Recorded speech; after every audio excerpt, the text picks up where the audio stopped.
This screencast will look at two aspects of anxiety, both the measurement of anxiety and then how we manage or reduce anxiety. So first of all, measuring anxiety, there are different methods. The first one is observation. So observation obviously takes place in the real world, in a sporting environment. So the observer would watch the performer performing in their sport. So this means it has high ecological validity. In other words, we get to see how anxious they are when they are actually performing in their sport in the real world. So different behaviours of each individual would be assessed. However, there are some limitations with this method. First of all, it's subjective. Obviously, it's an opinion as to whether the performer was being anxious or not. It's difficult to know all of the actions and everything that's been going on, little bits of body language, etc., to spot everything as well. And it would be more reliable if there was more than one assessor. Obviously, it would be beneficial if the assessor knew the performer also, so that you could see if there was anything unusual to normal. Secondly, biofeedback. So biofeedback is a method of measuring physiological responses. So this would look at being hooked up to machines to measure things like heart rate, sweating, etc. So this is obviously reliable data, but it's difficult to actually put it into the real environment, so not particularly valid. And obviously as well, you know, those things like heart rate, etc., might increase if you know you are being evaluated by the biofeedback machines.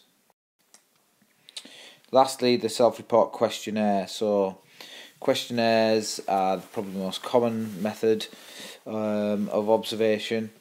The advantages are that it's easy and cheap to administer. We can do lots of people at the same time. However, performers may not understand the questions or misinterpret the questions. They can just lie or give the responses that they feel that they should be giving.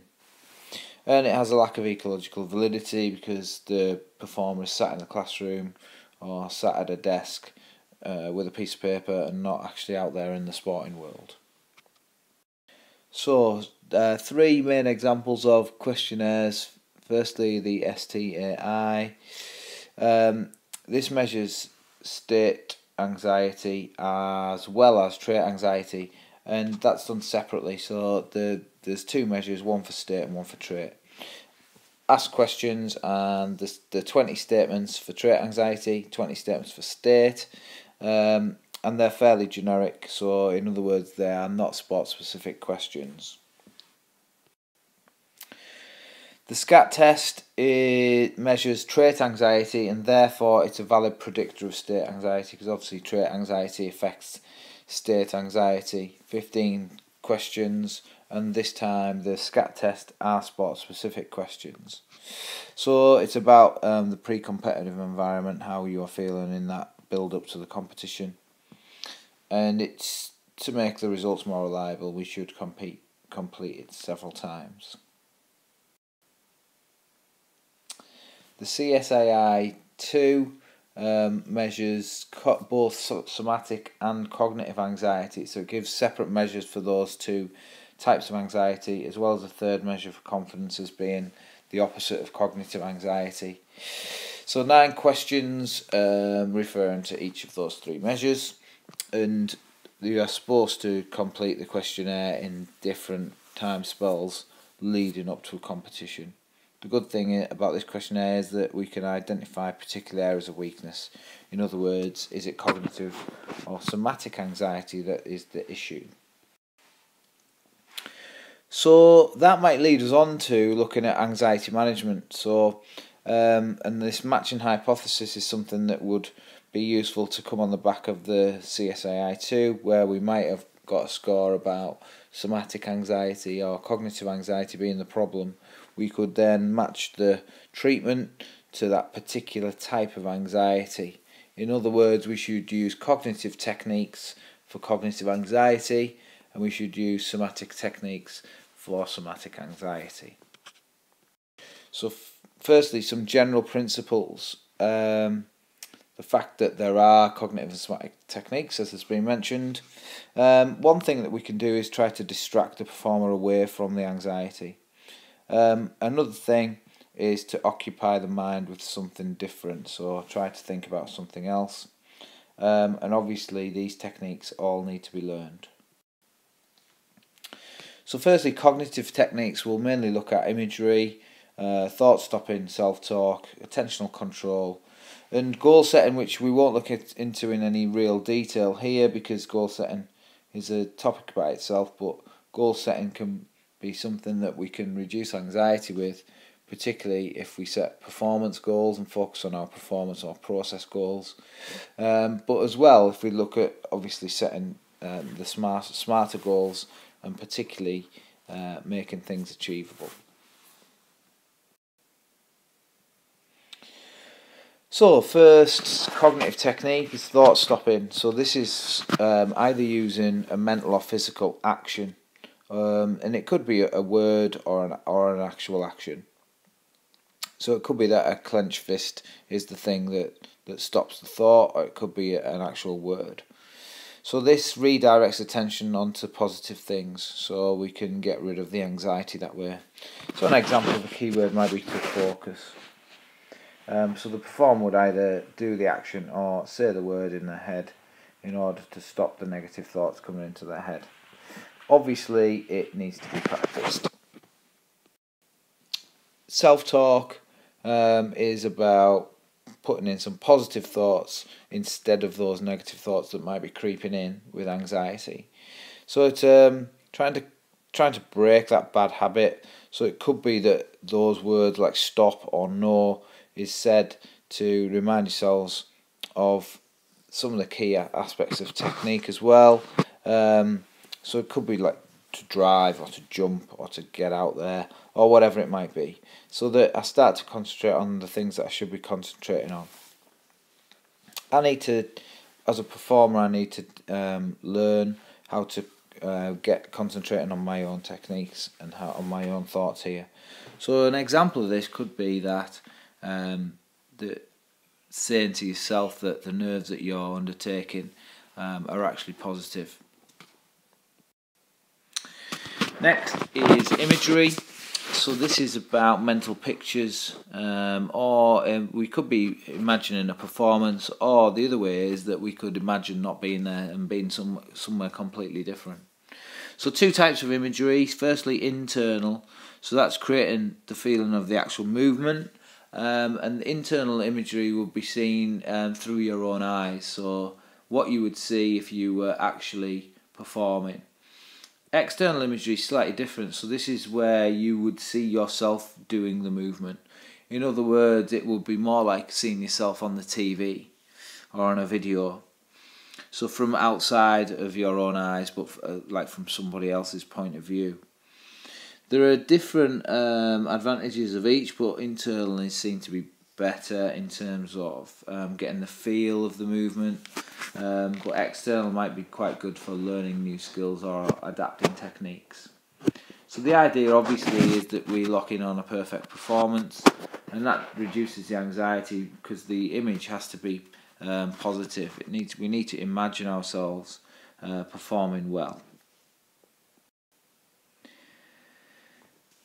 Attentional focus. So this is around what types of focus that we have. Now we've looked at this a little bit with the cue utilization theory, with inverted U theory, and we can look at different aspects of focus. So a broad external focus, for example, here would be like a games player, assessing the environment, constantly scanning the environment to pick up on all of the cues that they need to do. Whereas at the other far end, we've got internal and narrow. So this is someone actually mentally preparing down here. So obviously different sports require different attentional focus, and a game sports player Also, I might have to jump from external and broad to external and narrow, so to focus on the ball, for example. So it's about learning how to do a correct type of focus. Somatic techniques then are progressive muscular relaxation, breathing control or centering, and biofeedback. So firstly, PMR, progressive muscular relaxation. This is often combined with breathing control as well. And here what we would do is we'd look at each muscle group one at a time. So we would start with the peripheral muscles, so we'd start with the hands and the feet, and we'd work our way into the middle, into the core of the body. And what you do is you would contract each muscle and then hold that contraction and then relax it. The idea is that we're learning how the muscle feels when it's contracted or tense and how it feels when it's relaxed. So we should use the relaxation stage to obviously try to relax the muscles.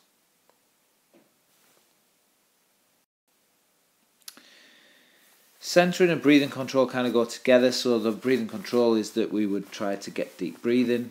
Using the diaphragm is quite a good way to try to reduce anxiety. And it's thought that obviously with the breathing out, we know this from AS anatomy, that when we breathe out it's a passive process, and the diaphragm and breathing muscles, they relax. So we should focus on the breathing out stage, and breathing out should be 3 or 4 times longer than the breathing in stage, and this helps with relaxation in that area. Obviously breathing through the nose as well, and expanding the abdomen fully, and breathing out through the mouth. So just getting into some sort of a routine. With centering, also we should be looking at centering your energy on the core of the body, or the particular muscles that are really important for you performing any skill. And this is thought that by centering all that energy on the core or on your particular muscles, then we can get more power and things like that. And again, it's about focusing on that area rather than focusing on the anxiety. Biofeedback, as well as a measurement technique, can also be a management technique. So we obviously use the same methods of machines to measure the different levels of physiological arousal, so your heart rate, etc. And we would use the biofeedback machines in order to associate when we are anxious. So we would get to associate the feeling of anxiety when the machines are telling us really that we are experiencing that as well. So it's a bit of a learning tool really. It's not actually going to reduce it, but it will be a tool that we could use, that when we felt the same as when we hooked up to a machine that was telling us we were suffering anxiety, when we feel the same way out in the competition, I know I need to do some reducing techniques, so I might come in and do my relaxation, for example.